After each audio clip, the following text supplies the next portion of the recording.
Hello दोस्तों, नमस्कार। आप सभी का स्वागत हमारे channel Hindi GS practice class by Hemlata में। तो आज हम लोग क्या पढ़ेंगे? हिंदी पढ़ रहे हैं। हिंदी में कौन सा चैप्टर चल रहा है? तो छोटा सा चैप्टर है वाक्य। वाक्य को समझते हैं। वाक्य किसे कहते हैं? तो शब्दों के क्रमबद्ध समूह को क्या कहते हैं? वाक्य कहते हैं। किसे? शब्दों के क्रमबद्ध समूह को क्या कहते हैं? वाक्य कहते हैं। रचना के आधार पर वाक्य के 3 प्रकार होते हैं, 3 भेद होते हैं। कितने? तो रचना के आधार पर वाक्य के 3 भेद होते हैं। वाक्य के अंग या अवयव देखते हैं। उद्देश्य पहला हो गया और विधेय दूसरा हो गया। अब उद्देश्य किसे कहते हैं, विधेय किसे कहते हैं? चलिए उदाहरण देखते हैं। तो क्या कहते हैं? साधारण वाक्य या सरल वाक्य, इसका पहला भेद हो गया, पहला प्रकार हो गया। तो जिन वाक्यों में का एक उद्देश्य होता है उसे साधारण वाक्य या सरल वाक्य कहते हैं। क्या कहते हैं? जिन वाक्यों का एक उद्देश्य होता है उसे साधारण वाक्य या सरल वाक्य कहते हैं। जैसे उदाहरण देखिए, राम प्रतियोगिता में भाग लेता है। कहाँ पर भाग लेता है? तो राम प्रतियोगिता में भाग लेता है। और दूसरा देखिए उदाहरण, रमेश बाजार जा रहा है।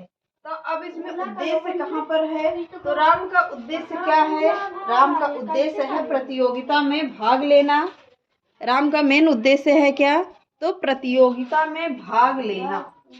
रमेश का उद्देश्य क्या है? तो रमेश का उद्देश्य है बाजार जाना।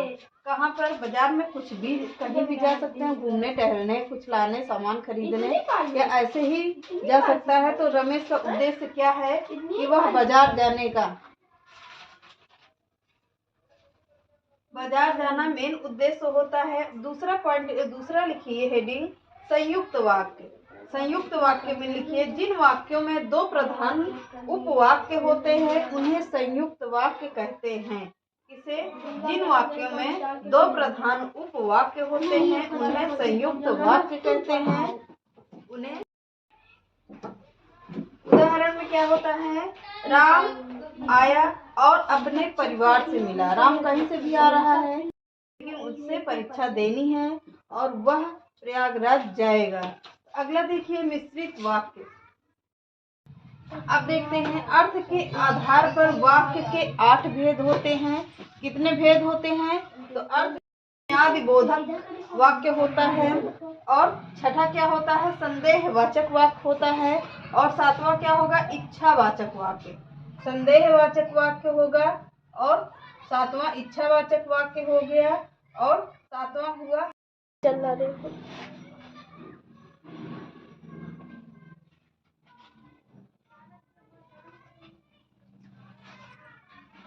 सब एक एक वाक्य को क्लियर करते हुए चलते हैं। तो चलिए हेडिंग डाल लीजिए, आज्ञावाचक वाक्य। हेडिंग डालिए, आज्ञावाचक वाक्य। अब इसको हम लोग आज्ञावाचक वाक्य डाल लीजिए या विधिवाचक वाक्य डाल लीजिए। उधर का पड़ा है तो लिख लीजिए उधर का।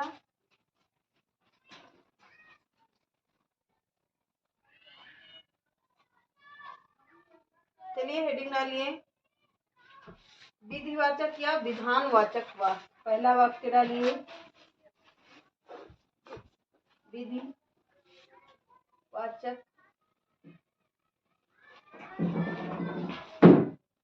या विधानात्मक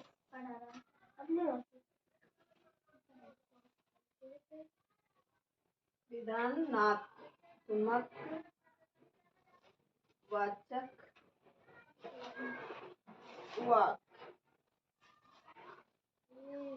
चलिए इसको देखते हैं। अब इसको लिखते हुए चलिए, जिन वाक्यों में क्रिया के करने या होने का बोध होता है उसे क्या कहते हैं? विधिवाचक वाक्य कहते हैं। जिन वाक्यों में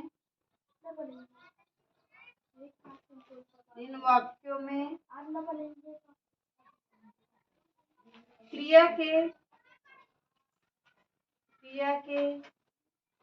करने या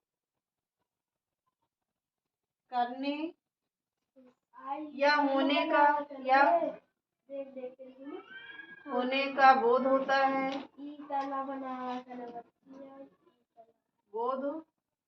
होता है, इसे विधिवाचक या विधानाचक वाक्य कहते हैं, विधानात्मक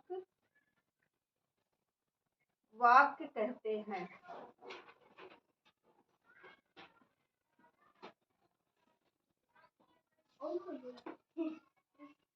अब जैसे उदाहरण लिखिए। उदाहरण, सुनने को पुराना भूलना भी जरूरी है। सुनने को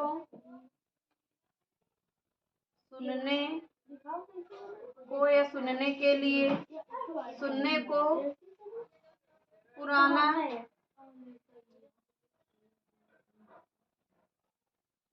एक मिनट ऐसे नहीं बन रहा है। सुनने के लिए जैसे बोला पहले वैसे ही सही है। सुनने के लिए पुराना भूलना जरूरी है। भूलना जरूरी है।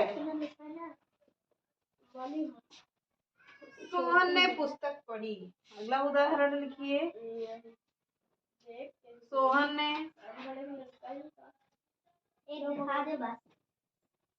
पुस्तक पढ़ी।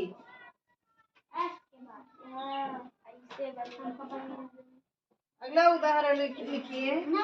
आज्ञावाचक वाक्य। उदाहरण नहीं, हेडिंग डाल लीजिए आज्ञावाचक वाक्य। दूसरा,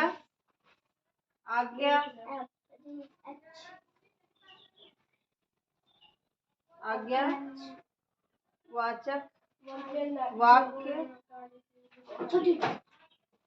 दूसरा हो गया। अब इसमें लिखिए, जिन वाक्यों में आज्ञा देने का विधान हो उसे आज्ञावाचक कहते हैं। जिन वाक्यों में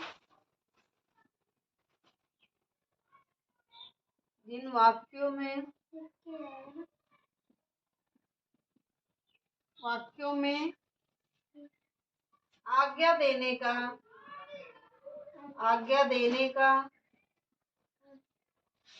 विधान हो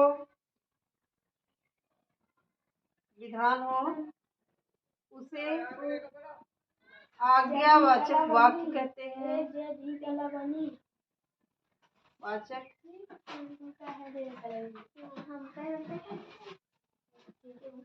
वाक्य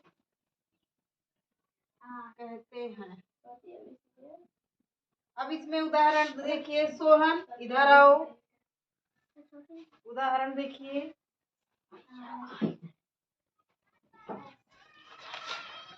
जैसे कह रहा सोहन इधर आओ। सोहन इधर आओ। और कह रहा मीरा इधर आओ। मीरा इधर आओ। क्या दे रहा है? आज्ञा दे रहा है कि इधर आओ। आज्ञा दे रहे हैं कि इधर आओ। जैसे अब हेडिंग डाल लीजिए प्रश्नवाचक वाक्य। प्रश्नवाचक वाक्य। अब इसमें कह रहा है, लिखिए परिभाषा। जिन वाक्य में प्रश्न पूछने का बोध होता है, जिन वाक्यों में प्रश्न पूछने का बोध होता है,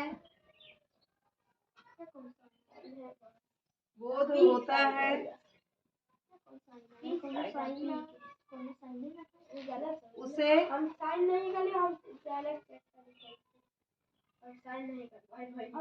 प्रश्नवाचक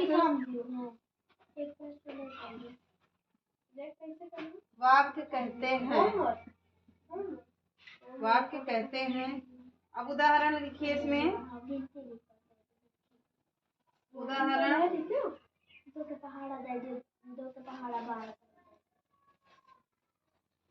मोहन कहाँ रहता है? उदाहरण लिखिए। मोहन कहाँ रहता है? इतना छोटा सा बहुत सरल चैप्टर, इसलिए इसमें ज्यादा समझा नहीं रहे हैं आप लोगों को। तुम्हारा गांव किधर है? इतना तो सभी को पता होगा। तुम्हारा गांव किधर है? दो उदाहरण दे रहे हैं।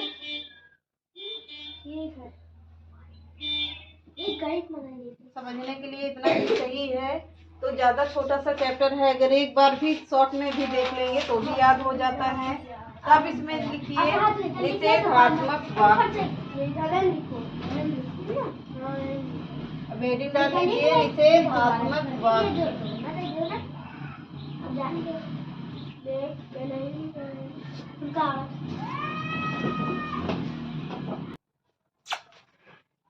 तो अगला देखते हैं चौथा पॉइंट देखिए निषेधात्मक वाक्य। निषेधात्मक वाक्य में कहता है जिन वाक्यों में किसी कार्य के करने का बोध होता है उसे निषेधात्मक वाक्य कहते हैं। फिर से देख लीजिए, जिन वाक्यों में किसी कार्य को करने का बोध होता है उसे क्या कहते हैं? निषेधात्मक वाक्य कहते हैं। उदाहरण देखते हैं। उदाहरण क्या कहता है? मीरा ने भोजन किया। मीरा ने भोजन किया।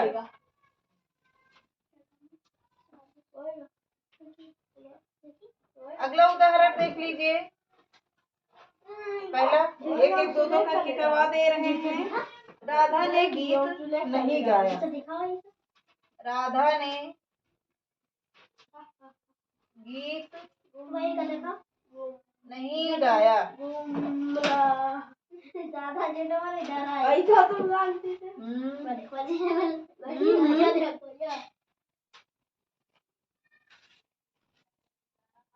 अगला देखिए पांचवा विस्मयादि वाचक वाक्य। अब इसमें क्या कहता है?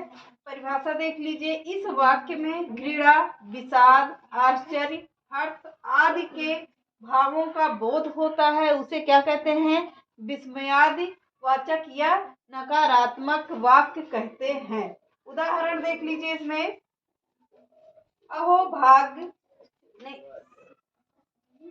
फिर से देख लीजिए, नकारात्मक इसमें नहीं होगा। इस वाक्य में घृणा, विषाद, आश्चर्य, हर्ष आदि का भावों का बोध होता, उसे विस्मयादि वाचक वाक्य कहते हैं। जैसे कहता है अहो, अहो, इसमें क्या लग गया? ऐसे चिन्ह हमने पढ़ाया हुआ है, तो ये कौन सा चिन्ह होगा? आप लोग कमेंट में करिएगा। अहो भाग्य आप पधारे।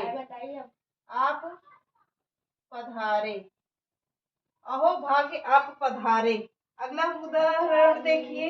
अरे यह क्या हुआ? क्या कह रहा है? अरे यह क्या हुआ? यह क्या हुआ? इसमें कौन सा वाक्य होगा? तो विस्मयादि वाचक चिन्ह भी है, और अहो भाग्य पधारे, और क्या कह रहा है? अरे यह क्या हुआ? आश्चर्य कर रहा है या विस्मयादि कर रहा है, इसी को कहते हैं आश्चर्यवाचक वाक्य कहते हैं। अगला उदाहरण देखिए। संदेह में ट्रेन जा चुकी। ट्रेन जा चुकी। अगला उदाहरण देखिए। कोचिंग खुली है। क्या कह रहा है? कोचिंग खुली है। कोचिंग खुली है।